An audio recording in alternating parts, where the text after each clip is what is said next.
जय श्री राम दोस्तों। आज मैं आपको बहुत ही प्यारा प्रसंग सुनाने वाला हूँ। हो सके आपने सुना हो।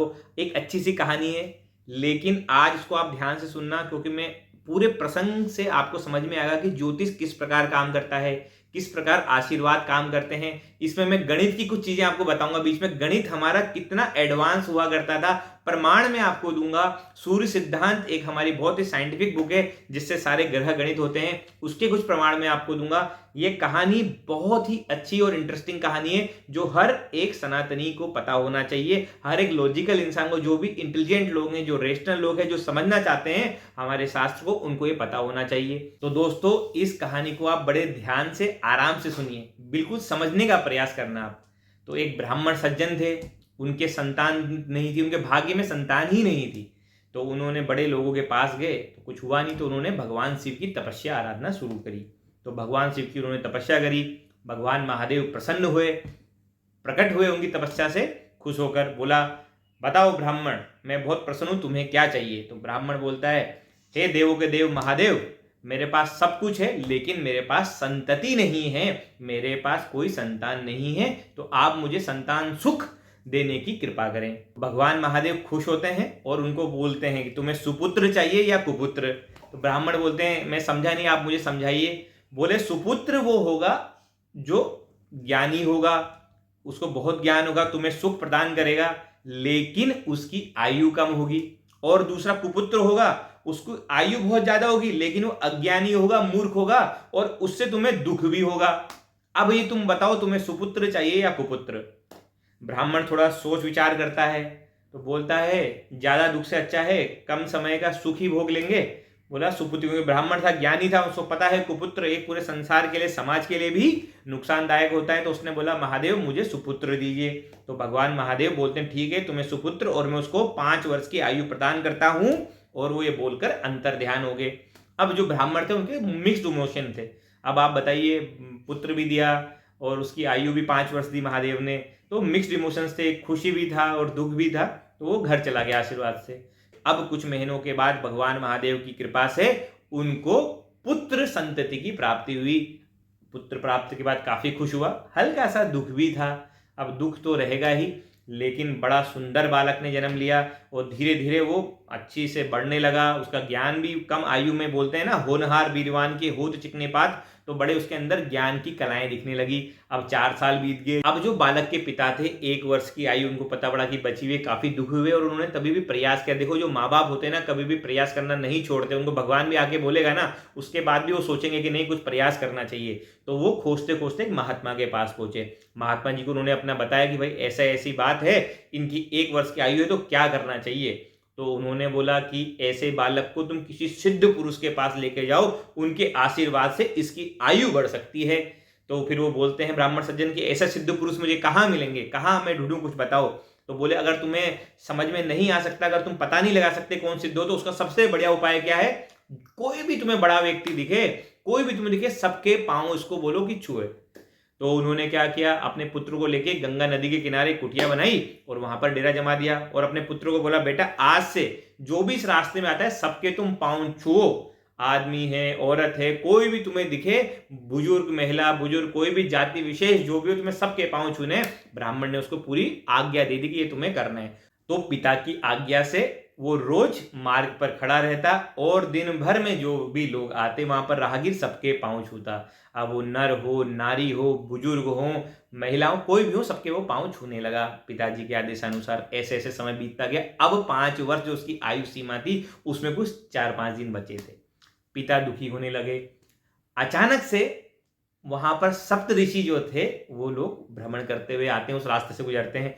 उनको देख के बालक पांव छूने लगता है। सब पहले ऋषि के पांव छुए, चिरंजीवी भव, दूसरे ऋषि के चिरंजीवी भव, ऐसे 7 ऋषि के उसने पांव छुए, और उनको आशीर्वाद स्वरूप क्या फल मिला, चिरंजीवी भव, ये आशीर्वाद मिला। इतने में उनके पिता भी वहीं थे, ब्राह्मण, वो उनको देख के रोने लगा। तो सप्तऋषि बोलते हैं, तुम रो क्यों रहे हो, हमने तो उसको इतना अच्छा आशीर्वाद दिया। तो बोलते हैं कि हे ऋषि मुनि, ये मेरे जो पुत्र है, ये अल्पायु है, इसको सिर्फ आयु 5 वर्ष की है। ऋषि बोलते हैं, आपको कैसे पता। बोले कि जब मुझे ये दिया था किसी देवता ने, तो उन्होंने बोला था इसकी आयु 5 वर्ष रहेगी, तो इसकी आयु है अब जो सप्तऋषि थे उनकी सीटी वीटी गुम हो जाती है सुन के कि यार ये तो भ्रम वचन जो है वो झूठे हो जाएंगे, हमने तो इनको आशीर्वाद दे दिया बिना सोचे समझे, अब तो ये पाप लग सकता है, इसका उपाय क्या करें। वो सोच में पड़ जाते हैं। अब वो सोच में पड़ते हैं, कुछ सोचते हैं और उसके बाद उसके पिता को बोलते हैं बालक के कि इस बालक को हमें दे दो, वैसे भी इसकी आयु कम बची है, आप 3-4 दिन पहले इसको विदा दे दो, हम कोशिश करेंगे कि इसकी आयु बढ़ जाए। वो बालक को लेके कहाँ जाते हैं, ब्रह्मलोक जाते हैं, ब्रह्म पिता के पास जाते हैं। तो वहां जाते हैं तो सप्तऋषि जाके पहले ब्रह्मा जी को प्रणाम करते हैं, उसके बाद बालक भी प्रणाम करता है। तो ब्रह्मदेव भी पहले आशीर्वाद देते हैं सबको, चिरंजीवी भव चिरंजीवी भव। बालक का भी नंबर आता है, उसको भी क्या बोलते हैं, चिरंजीवी भव। जैसे ही वो चिरंजीवी भव बोलते हैं, सप्तऋषि सातों के सातों हंसने लगते हैं।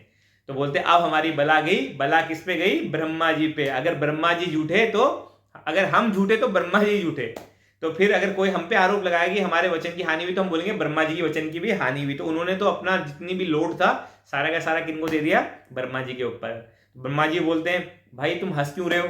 तो उन्होंने पूरी घटनाक्रम ब्रह्मा जी को बता दिया। अब ब्रह्मा जी परेशान। तो ब्रह्मा जी बोलते हैं किस बला को, किस समस्या को तुम मेरे पास लेके आ गए हो। सप्तऋषि बोलते हैं अब इसके जिंदगी के 2 दिन शेष हैं ब्रह्म पिता, अब क्या करें। तो ब्रह्मा जी सोचते हैं, बोलते हैं अब एक ही है जो इसका उपाय कर सकते हैं। वो बोले कौन, बोले महादेव, हमें महादेव के पास चलना चाहिए। तो वो बालक को लेके कहाँ चल जाते हैं, कैलाश पर्वत। तो कैलाश में जाते हैं, हमारे कैलाश निवासी महादेव ध्यान में बैठे रहते हैं। तो वहां जाते हैं सब लोग, तो भगवान महादेव को प्रणाम करते हैं, प्रणाम महादेव। तो महादेव अपनी आंखें खोलते हैं, सबको आशीर्वाद देने लगते हैं। ब्रह्मा जी को पहले आशीर्वाद दिया, चिरंजीवी भवा, आपका यश बढ़े, कीर्ति बढ़े। सप्तऋषि को चिरंजीवी भवा। बालक देखते हैं, बालक को चिरंजीवी भवा आशीर्वाद देते हैं। फिर ब्रह्मा जी भी हंस पड़ते हैं, सप्तऋषि भी हंस पड़ते हैं। तो सब हंस पड़ते हैं। महादेव बोलते हैं आप हंस क्यों रहे हैं। तो वो बोलते हैं अपना जितना भी घटनाक्रम था सब बता दिया। महादेव अब इसके जीवन में एक ही दिन शेष है, हम आपके पास आए हैं, हमसे भी ये मुंह से निकल गया था चिरंजीवी भव और आपसे भी निकल गया। अगर सप्तऋषि झूठे तो ब्रह्मा जी झूठे, अगर ब्रह्मा जी झूठे तो आप झूठे, आपने भी इनको ये आशीर्वाद दे दिया है, अब हम ये समस्या आपकी हो गई। तो महादेव बोलते हैं कोई बात नहीं, आप लोग जाइए, इस बालक को मेरे पास छोड़ दीजिए। तो महादेव सबको आज्ञा देते हैं जाने की। अब उस बालक को बोलते हैं बालक तुम डरो मत, क्या करो, ये शिवलिंग देख रहे हो ना, इस शिवलिंग के पास जाओ, इसमें बेलपत्र चढ़ाओ, इसकी पूजन करो, ओम नमः शिवाय का जाप करो। अब महादेव खुद बोल रहे हैं, क्यों, क्योंकि उनको पता है भगवान से कौन बड़ा है, पता है भगवान का नाम उनसे बड़ा है, मंत्र की शक्ति कुछ और होती है। तो उन्होंने बोला जाओ शिवलिंग के पास और ओम नमः शिवाय का जाप करके उस पर बेलपत्र चढ़ाओ।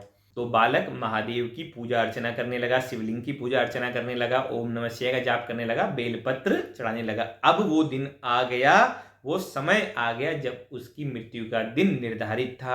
अब जब दिन निर्धारित होता है तो यमराज के सॉफ्टवेयर में पूरा आ गया, कौन सा बंदा है, इस समय कहाँ है, लोकेशन ट्रेस हुई, इसको उठाओ। तो यमराज आते हैं, अपना पासा जैसे ही फेंकते हैं उसके ऊपर, उसको उठाने के लिए महादेव का त्रिशूल बीच में आता है, महादेव आ जाते हैं, बोले यमराज ये गलती मत करना। तो यमराज बोलते हैं महादेव इसके 5 वर्ष की आयु पूरी हो गई है, आज इसके मृत्यु का दिन है, आज मुझे इसे ले जाना है। तो महादेव बोलते हैं यमराज जरा मुझे बताना तुम कैसा हिसाब तुमने लगाया, इसके 5 वर्ष की आयु पूरी हो गई है।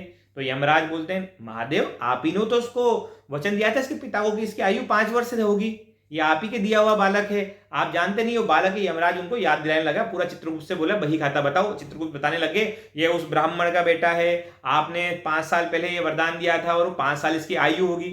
तो महादेव बोली आयु तो मैंने निर्धारित करी, तुम मुझे हिसाब कैसे दे सकते हो। तो महादेव यमराज को बोलते हैं कि अब मैं तुम्हें समझाता हूं कि ये 5 वर्ष की गणना कैसे होगी। तो शिव के 5 वर्ष क्या है ये मैं आपको बताता हूं। तो वो स्टार्ट करते हैं पृथ्वी से। पृथ्वी में एक वर्ष कितने का होता है, 365 दिन का एक वर्ष होता है। अब कितने युग होते हैं हमारे, 4 युग होते हैं, रिपीट होते रहते हैं, सतयुग, त्रेता, द्वापर, कलयुग। ये एक महायुग कहा जाता है। एक महायुग में कितने होते हैं, 43,20,000 सौर वर्ष होते हैं। सूर्य सिद्धांत की प्रमाणिक जानकारी आप देख सकते हैं, श्लोक नंबर 19, 20, 21 में पूरी चीज बता रही है जो मैं आपको बता रहा हूं। तो और एक मनवंतर में कितने होते हैं, एक मनवंतर के अंदर 71 महायुग होते हैं, और एक कल्प में कितने होते हैं, 14 मनवंतर होते हैं। और ब्रह्मा जी का जो दिन होता है वो आपको पता है क्या, ब्रह्मा जी का दिन एक कल्प के बराबर होता है, और दिन और रात मिला के 2 कल्प होते हैं। ब्रह्मा जी की आयु का एक दिन कितना होता है, 2 कल्प के बराबर। तो दोस्तों जो ब्रह्मा के आयु के वर्ष कितने होते हैं? 100 वर्ष बताए गए। 100 वर्ष माने 200 कल्प। तो ब्रह्मा के जो ऐसे 200 वर्ष का एक ब्रह्मा जी पैदा होते हैं, ऐसे जब 10 ब्रह्मा जी होंगे वो शिव का एक दिन होगा। तो महादेव बोलते हैं 10 ब्रह्मा का एक शिव का दिन होता है। ऐसे दिन का आप महीना बनाइए, महीने का वर्ष बनाइए, और जब 5 वर्ष हो जाए फिर आप इस बालक को लेने आइए। तो ये उत्तर सुनकर यमराज संतुष्ट होकर वहां से चले जाते हैं। और उस बालक की आयु आप देखिए कितनी बालक की आयु थी। और जानते हैं उस बालक का नाम क्या था? उस बालक को मार्कंडेय ऋषि के नाम से जाना जाता है। इसलिए हम हर जन्मदिन में बच्चों के मार्कंडेय पूजा करते हैं। तो ये महादेव की कृपा है। और आप देखेंगे ज्योतिष किस प्रकार काम करता है। आप पूरी कहानी से समझिए आशीर्वाद किस प्रकार काम करते हैं, प्रणाम करना कितना जरूरी है, आशीर्वाद प्राप्त करना कितना जरूरी है। ये सारी एनर्जीज है और आपको हमेशा प्रयासरत होना है उपायों के लिए। आप कब किससे कहां कैसे टकराएं और किस तरह का हल आपको मिल जाए, इसलिए आपको हमेशा जिज्ञासु रहना है, हमेशा खोजते रहना है। तो दोस्तों आशीर्वाद का क्या फल होता है, प्रणाम करने का कितना बड़ा फल प्राप्त होता है, सन्यासियों के साथ रहने का किस तरह का फल प्राप्त होता है, आपको कब कौन सा उपाय कहां मिल जाए ये आप भी नहीं जानते हैं। इसलिए कहा गया है सत्संग में रहिए, अच्छी बातें सुनिए, अच्छे लोगों के पास रहिए, हमेशा जिज्ञासु रहिए और कभी भी हार मानकर मत बैठिए। आगे बढ़ते रहिए, आगे बढ़ते रहिए, सोचते रहिए, रास्ता आपको अपने आप मिलेगा। भाग्य आपके हाथों में, भाग्य होता है बट उसको आप बदल सकते हैं आपके कर्मों के द्वारा, आपके आशीर्वाद के द्वारा, किसी और के आशीर्वाद के द्वारा, आप अच्छे कर्मों के द्वारा बदल सकते हैं। तो काफी कुछ चीजें आपके हाथ में हैं। मानव जीवन के पास ये इतनी बड़ी उपलब्धि है कि वो ये कर सकता है अपनी तपस्या के द्वारा। तपस्या क्या है? कर्म है एक तरह का। तो इसको आप समझिए, इसको 2-3 बार आप सुनेंगे ना तो आप समझेंगे मैं कहना क्या चाह रहा हूं। बहुत गहरी बात है। तो आप देखेंगे हमारा वैदिक इतिहास, लिटरेचर, मैथमेटिक्स, सिद्धांत कितना गहरा सिद्धांत है, कितने सालों पहले सिद्धांत दिया गया, उसी के आधार पर आज भी गणनाएं होती है। हम कुछ भी पंचांग बनाते हैं, ग्रह की स्थिति बनाते हैं, सब कुछ जो एस्ट्रोनॉमिकल डेटा हम बनाते हैं इन गणनाओं के आधार पर बनाते हैं। जो मैं आपको बता रहा हूं ब्रह्मा जी के दिन, ये कल्प, मनवंतर, और इनके आधार पर जो गणना आती है, और आप साइंटिस्ट का डेटा दीजिए उनमें ज्यादा अंतर नहीं होता, वो मिले जुले असर पे एकदम सही सटीक बताते हैं। अब आप सोचिए हमारी गणनाएं, हमारी पुस्तकें, तो आप पढ़िए पुस्तकें, जिज्ञासु बनिए, एक खोज पे निकलिए, अनुमान से अनुभव की यात्रा आपको करनी पड़ेगी। बस मेरा एक उद्देश्य था एक कहानी के माध्यम से, इस प्रसंग के माध्यम से मैं आपको बताऊं कितनी गहराई है हमारे सनातन संस्कृति में और उसके पालन करने से किस तरह से हमें लाभ मिल सकता है। तो दोस्तों मस्त रहिए, स्वस्थ रहिए, और हाँ अगर आपने चैनल को सब्सक्राइब नहीं किया है तो सब्सक्राइब कर दीजिए। अपने सगे संबंधियों इसको आसपास इसको फैलाइए। उसकी फल की प्राप्ति, वो एनर्जी आपको भी मिलेगी। जब आप अच्छा काम करेंगे, किसी के पास कुछ अच्छी इंफॉर्मेशन पहुंचती है तो उसकी पॉजिटिव एनर्जी आपको भी प्राप्त होती है। तो दोस्तों मिलता हूं आपको अगली वीडियो में। जय श्री राम।